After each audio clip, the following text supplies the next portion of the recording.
శ్రీమాత్రే నమః. శ్యామల నవరాత్రుల పూజకు సంబంధించిన విధి విధానాలను పాటించవలసినటువంటి నియమాలను అనేక పూజా విషయాలను ఈ వీడియో ద్వారా తెలుసుకుందాం. మాఘ శుద్ధ పాడ్యమి నుండి మాఘ శుద్ధ నవమి వరకు శ్యామల నవరాత్రులను మనం జరుపుకుంటాం. శ్యామలాదేవి సరస్వతి రూపం, జ్ఞాన స్వరూపం.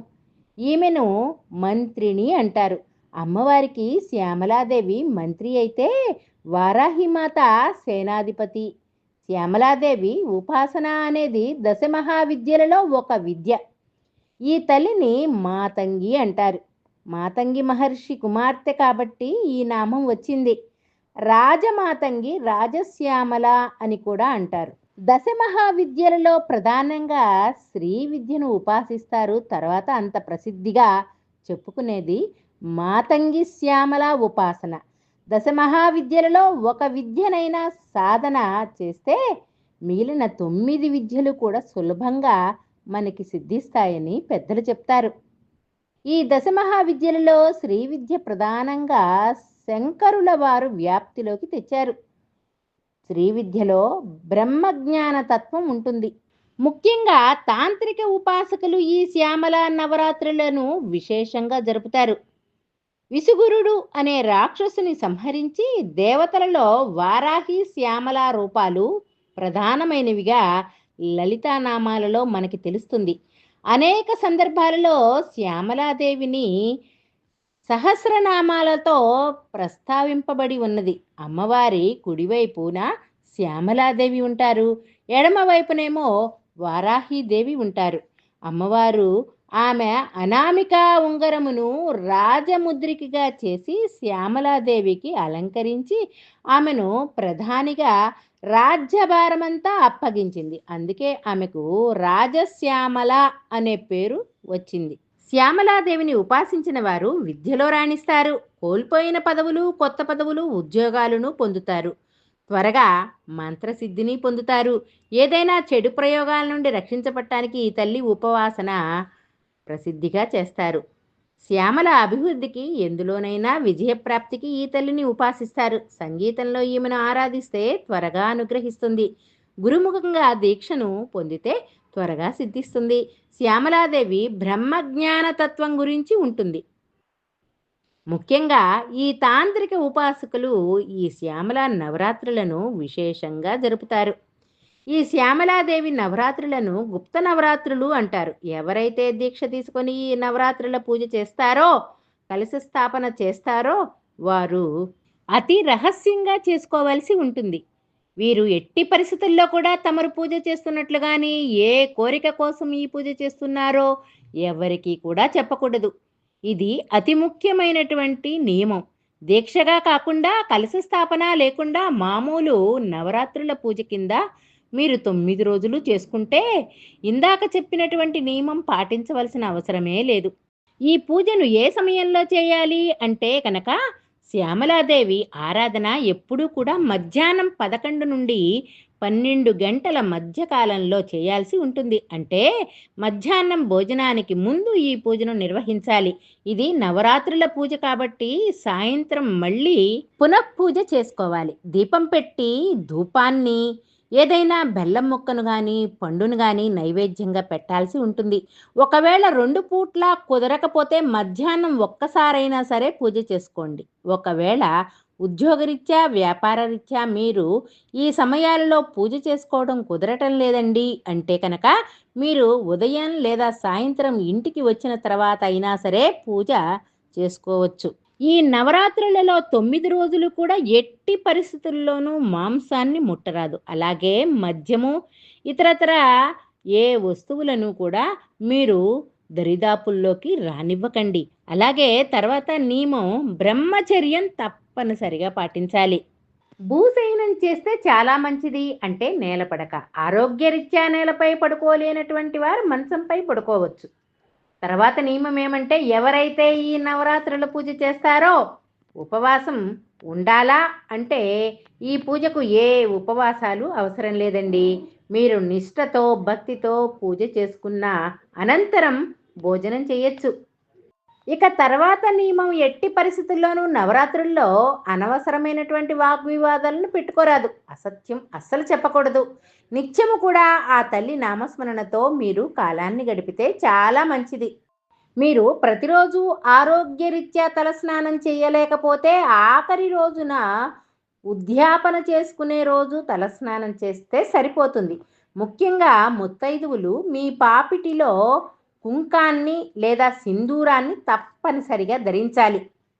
ఇక మగవారు, పిల్లలు, ఇతరులు అందరూ కూడా పుండరీకాక్ష, పుండరీకాక్ష, పుండరీకాక్ష అనుకుంటూ మీ నిత్య స్నానం అయిన తరువాత గంగా జలాన్ని కానీ, పసుపు నీళ్లు కానీ మీ శిరస్సుపై చల్లుకోండి.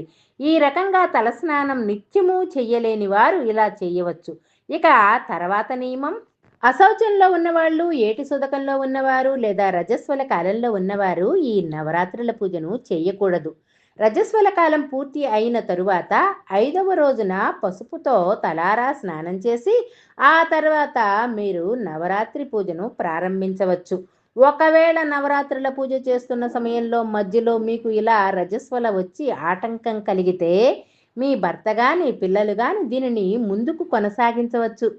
9 రోజులు పూజను నిర్వహించాలా అంటే ఒక్క రోజైనా నిర్వహించవచ్చు. లేదా 3 రోజులు, 5 రోజులు, 7 రోజులు ఇలా మీ శక్తి కొలది మీరు ఎన్ని రోజులు నిర్వహిస్తారో అన్ని రోజులు ఈ పూజను చేసుకోవచ్చు. ముఖ్యంగా ఎప్పుడైనా సరే నవరాత్రులలో ఆఖరి 3 రోజులు తప్పనిసరిగా చేస్తే మంచిది. ఎంతో శక్తివంతమైనటువంటి రోజులు అవి. ఈ పూజను ఎవరైనా నిర్వహించవచ్చా అంటే ఎవరైనా చేసుకోవచ్చు. పిల్లల నుండి వృద్ధుల వరకు ఎవరైనా ఈ పూజను చేసుకోవచ్చు. ముఖ్యంగా పిల్లల చేత ఈ పూజ గనక చేయిస్తే జ్ఞానం పెరిగి వారు ఎంతో వృద్ధిలోకి వస్తారు. సంగీత సాహిత్యాలతో ఎంతో రాణిస్తారు. కాబట్టి పిల్లల చేత తప్పనిసరిగా ఈ పూజను చేయించాలి. ఈ నవరాత్రి పూజను మనం శ్యామలాదేవికి చేయాలా అండి అని అడగచ్చు మీరు.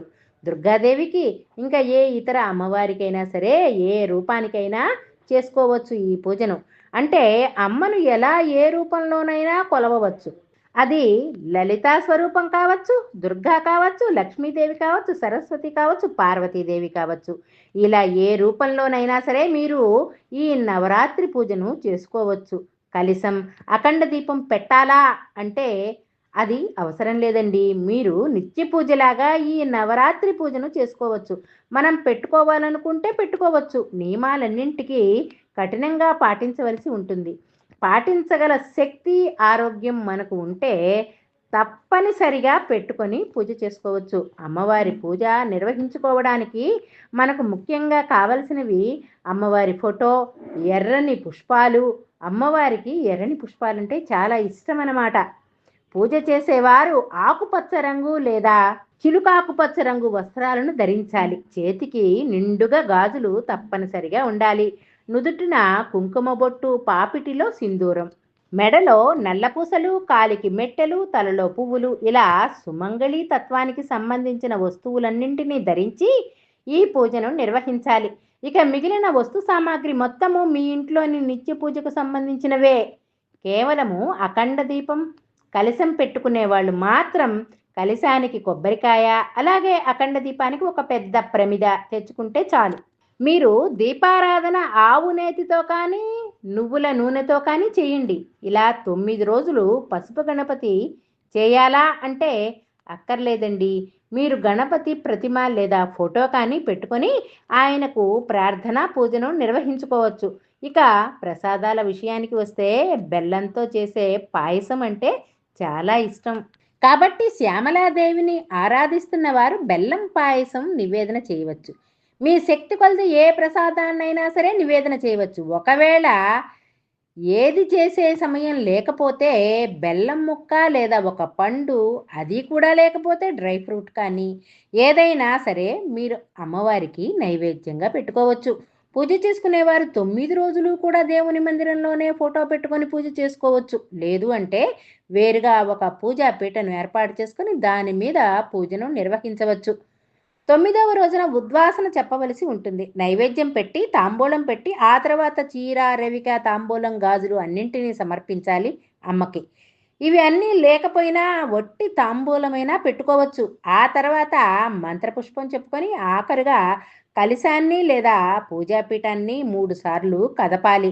ఆ తర్వాత అమ్మవారికి మన కోరికను విన్నవించుకొని, వచ్చే సంవత్సరం మళ్ళీ నీ పూజ చేసుకునే శక్తిని, భాగ్యాన్ని ప్రసాదించమ్మా అని మనస్ఫూర్తిగా కోరుకుంటూ అమ్మవారిని వెళ్ళి రమ్మని చెప్పాలి. దీనితో 9 రోజుల పూజ, ఉద్వాసన పూర్తి అవుతుంది. 9 రోజులు ముందు రోజు పెట్టినటువంటి పూలన్నిటిని తీసి శుభ్రపరుచుకోవాలి పూజా పీఠాన్ని. ఈ పూజ సంబంధించినటువంటి మలినాలన్నిటినీ చివరి రోజు వరకు గూడా ఒక కవరులో వేసుకొని పక్కన పెట్టుకోవాలి. చివరిలో జల్దిలో కలపాలి. అమ్మవారి 9 రోజుల పూజ సిద్ధించిందా అనేది ఎలా తెలుస్తుంది అంటే, పెద్దలు చెప్పిన విధంగా అమ్మవారి పూజను ఎవరైతే భక్తి శ్రద్ధలతో, నిష్టతో, నియమాలన్నింటినీ పాటిస్తూ చేస్తారో వారికి తప్పకుండా అమ్మవారు ఏదో ఒక రూపంలో కానీ, లేదా చిలక రూపంలో దర్శనమిస్తారు. ఇలా దర్శన భాగ్యం కలిగింది అంటే అమ్మవారు పూర్తి అనుగ్రహం మనపై ఉన్నట్లే. ఈ పూజను అందరం చేద్దాం. ఆ అమ్మ అనుగ్రహాన్ని అందరం పొందుదాం. శుభం భూయాత్. Please like, share and subscribe.